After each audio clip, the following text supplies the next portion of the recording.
Salute. I'm Bob Peters. I'm at Osprey Lodge here in Tavares, Florida. And I will be interviewing a few veterans today. And I have an Air Force veteran here, Larry Robinson, who 29 years, is that right, Larry? 28. 28 years in the United States Air Force, right? That's true. So would you like to tell me a little bit about yourself? Where are you from originally? I'm from a little town called Warsaw, New York. It's about halfway between Buffalo and Rochester. Okay. So you're you went into the service what year? 1956. 56. Why? Because you wanted to, or? Well, it was just part of growing up, I guess. I needed to go somewhere, and that presented itself. So, and you joined the Air Force? Yeah, it was a couple of friends of mine. Yeah. Okay, where did you go when you first went in? Well, I had basic training in Lackland, and then I went to Biloxi, to Keesler Air Force Base for training as an air traffic controller. Okay. So, tell me a little bit about your experiences. What you from Lackland, which is what, 6 weeks? Yeah. And you went to that other place, and what did you do there? At the tech school, we just went to school every day. Yeah, to learn to be a traffic controller? Yes, you have to pass federal examinations. You get certified. Uh-huh.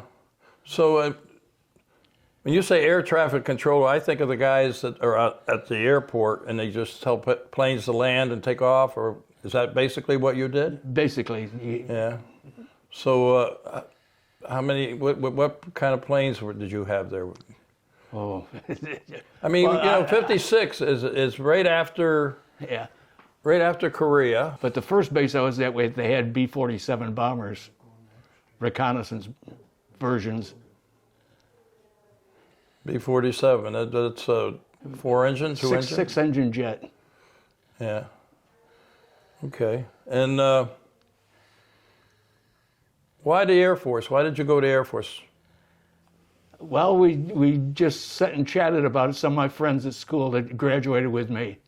We got to talking, and we just eliminated one and another, and finally the Air Force was left. So you joined with these guys. Did you ever see them after that, after you joined?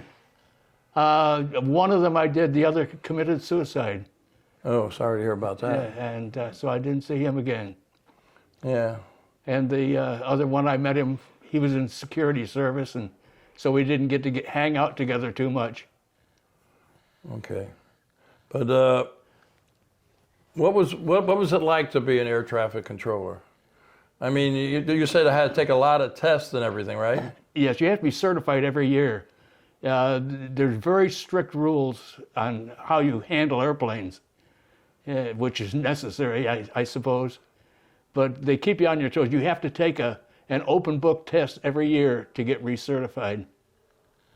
Yeah, there was a awful accident over in Japan, I think it was, recently, where one plane went through, you know what I'm talking about? Yes. Went through a stop, whether the sign didn't work to say stop, and it was a Coast Guard, Japanese Coast Guard plane crashed with somebody else. So that you're in charge of making sure that planes go up and come back, right? That's one of the things you have to watch out for. Did you ever have a situation with emergency landings or anything? Yes, on several occasions. Yeah, tell me a little bit about that. Well, one time while I was in Germany, a little light airplane called in. I was working in the tower, and he asked for permission to fly across. And so I gave him permission, and then some fighters called in, and they wanted to land. And they started down, and one of them says, "I just hit somebody." And we saw the plane come down, and I thought it was the one I had cleared to cross. I was very concerned. Uh-oh. And then the one that I had cleared to cross called and said, "Thank you, I'm leaving your area now." So I don't know who the other one was that got hit, but he didn't make it.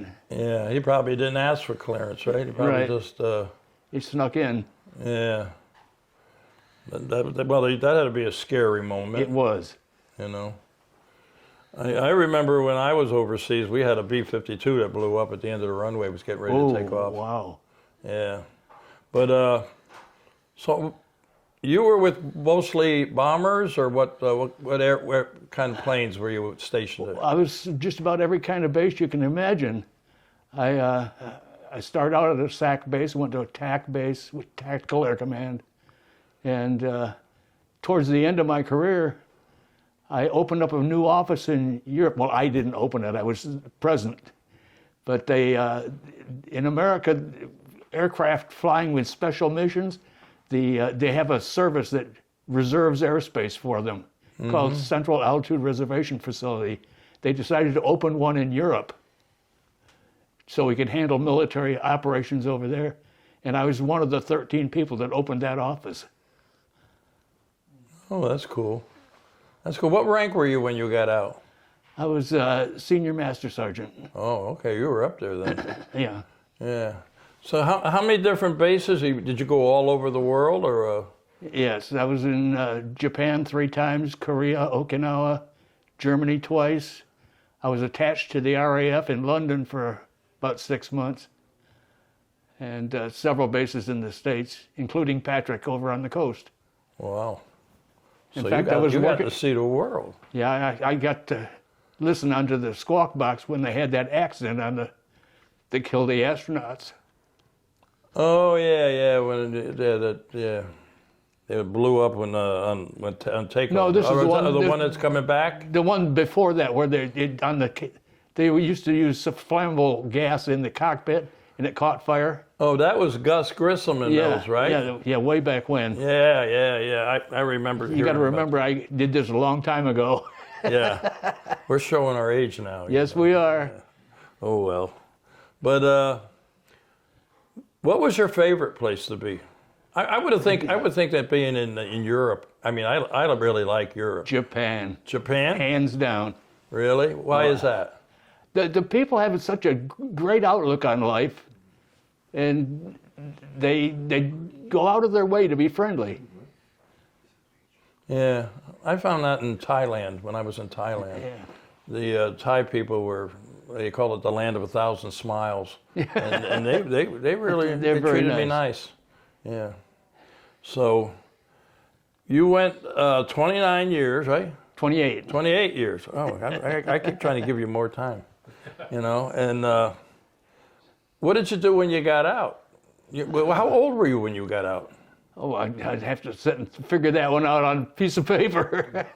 I was probably about 45, somewhere right in there. Yeah. Did you go for the commercial airlines?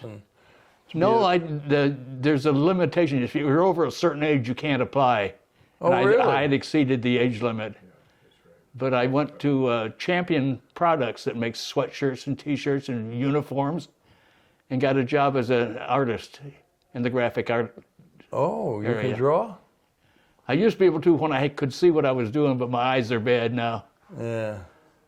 I don't know if you ever heard of Gene Packwood. It's vaguely familiar. Gene Packwood was in the United States Marine Corps, and he drew a lot of cartoons and stuff, not political, but Yeah, I like know what you mean, military for yeah. Stars and Stripes and that kind of stuff. Yeah, I can draw a picture of an elephant, but unfortunately I only draw the backside. So yeah, it's a talent. Yeah, it really is. Do you ever publish any of your Well, drawings?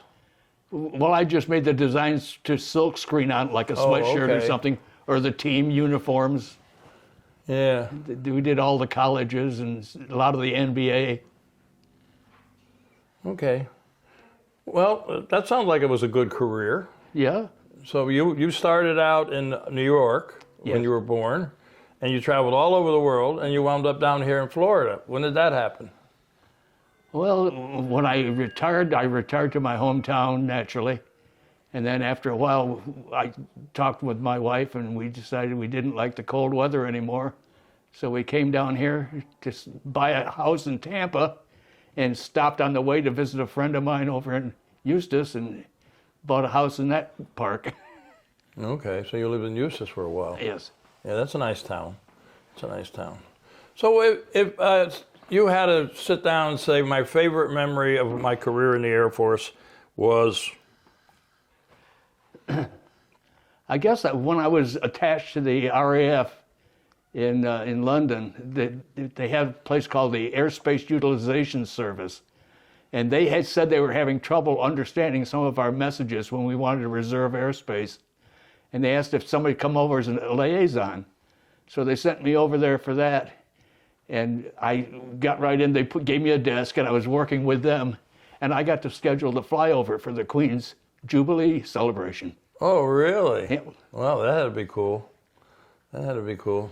Yeah, the accent differences could be a little tricky, you know what I mean? Oh, yes. Sometimes when people talk from, the Brits, they don't understand us traders over here. But, yeah. So how long were you in England? About 6 months. 6 months? Your wife traveled with you all this time, or what? Well, at that time I was in Germany, and she stayed in Germany with the kids while I went to England. And we had thought that she was going to come over and join me, but it worked out the other way around. When Congress authorized the position, they filled it with somebody else and sent me back to Germany. Oh, okay. Yeah, Germany is a nice Yeah. country too. Very friendly people there too. Yeah. I just came back from a tour of Europe in May, so I visited a lot of the sites. So, what did you see over there on your time off? Did you go to any of the museums or? Well, the first half of my career, I did a lot of photography. I had cameras and camera bags and everything. Oh, hey, I got a new partner here. Sue, you better be careful, Sue. Yeah, and Got then your replacement. when I got married, I couldn't carry a diaper bag and a camera bag, so one of them had to go. So I got rid of the camera. Yeah. Well, I love photography myself. I do some of it too. But yeah, so you worked at this screening place for shirts and T-shirts and all that. Mm-hmm. And then you retired. You came down here. Yep. Yeah. So it's been a good life. Yes, I. Would you recommend the Air Force to anybody absolutely. else? Yeah. They're constantly teaching you things that you need to know. As far as my job, they had to recertify me every year, but also for to be promoted, you had to complete different courses and show that you're working to better yourself. So a lot of it, you had to push yourself to do it, but it was definitely worth it. Yeah, well, that's the one thing about the military.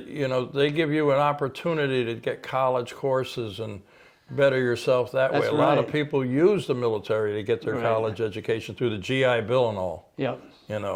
I was not one of them, but I know about it. So, yeah. Well, you've had a good life and a great experiences. Well, I envy you with going to all those countries, So your job as an air traffic controller, did it vary from location to location? You have to, Yes, it did. different rules? Dramatically. It did, yeah. Yeah. When I started out, I was in the control tower, which everybody has seen it at the airports. But then after a few years, I cross-trained into radar we have radar landing, assisted landing, and then to the regular bigger scopes where you track aircraft en route. And then when I went to Greenland, we handled all the traffic flowing between Canada and the United States and Europe. They flew right over Greenland, and so we had to handle all that traffic. And the Canadians were computerized, and the British were computerized, and we were in the middle with no computer.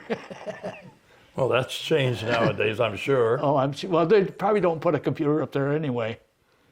You had to do it all by hand. Yeah. Yeah. But airlines fly the regular schedule all the time. There's not a lot of things to work at. Close calls, with the planes. How do you know what's going to go on there, and what do you do about it? You know what I mean? Well, all air traffic control communications is recorded. Yeah. And if there's any incident or accident, you immediately go down and pull the tapes. And if you were the one working, it's usually up to you to do the transcription of the tapes so they have it written down for people to review. So you could monitor different airplanes, right? Yes.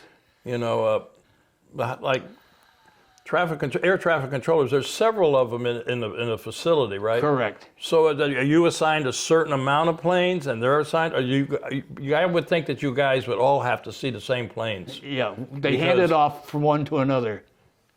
Yeah, but so that one could spot somebody that's coming in that he's not necessarily assigned to, right?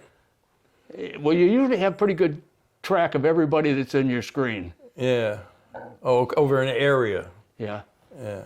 Nowadays, it's all electronic. There's digital readouts that give you their name, altitude, where they're going.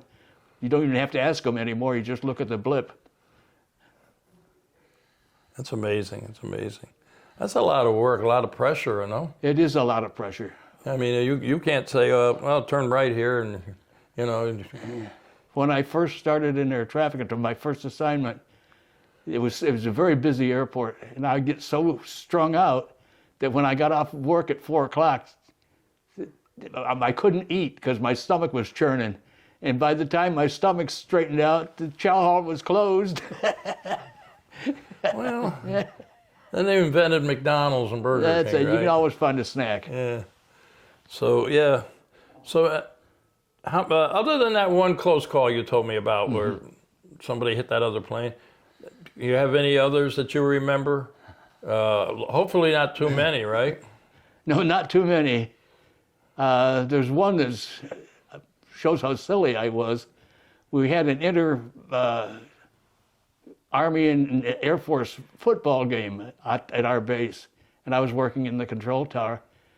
And there was supposed to be a flyover just before the game started. And they called up, and then a helicopter called up and said, I got a helicopter full of generals that wants to land at the football field. Oh, boy. So I said, okay, and I cleared them into the football field. And I said, let me know when you're down because we got a flyover. So pretty soon he says, so-and-so's on the ground. I said, okay, go ahead with the flyby. And just as you can see the plane dropping below the trees to fly by, it says, chopper number 2 is down. I said, chopper number 2? He said, You didn't know about number 2, right? Then there was a number 3. And I said, oh, Wow. that could have been very bad. Yeah, you would think that they'd give you that information, you know? Yes, I could just see the headlines now. Yeah, I could just see you in jail.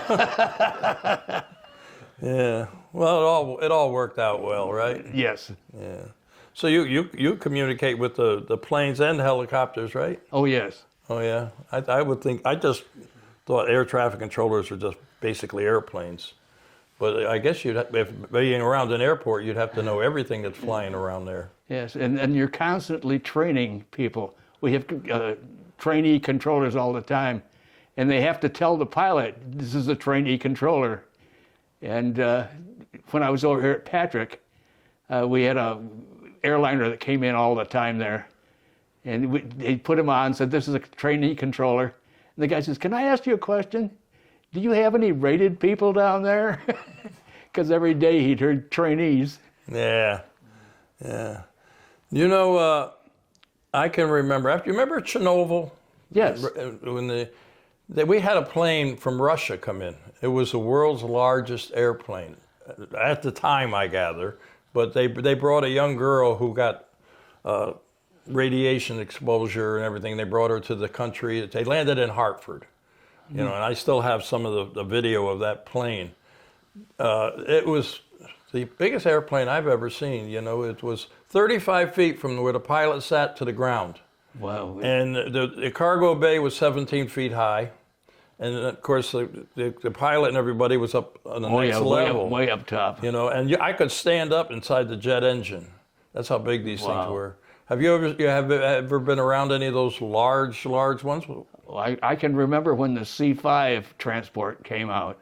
They brought one into the base I was at Topeka, and they told me, I don't know if this is true, they said they had to keep moving it to different parking places because it would sink into the pavement. Oh yeah, yeah. Well, this plane, I had the statistics on it. It was over 1 million pounds when it was loaded. Yeah, they're heavy. I can't. You look at that thing and you say, how do these planes even get off the ground?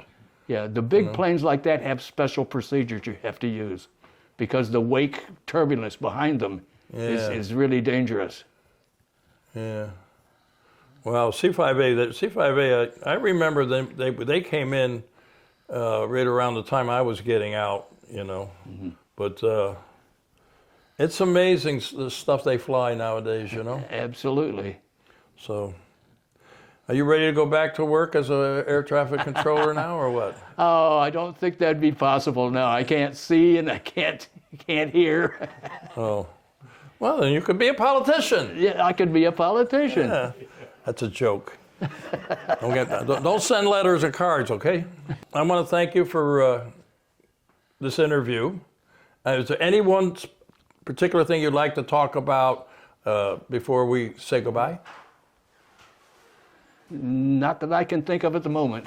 Okay, well, I want to thank you for your service, 28 years, you know, and because of people like you, and we have this great country we live in.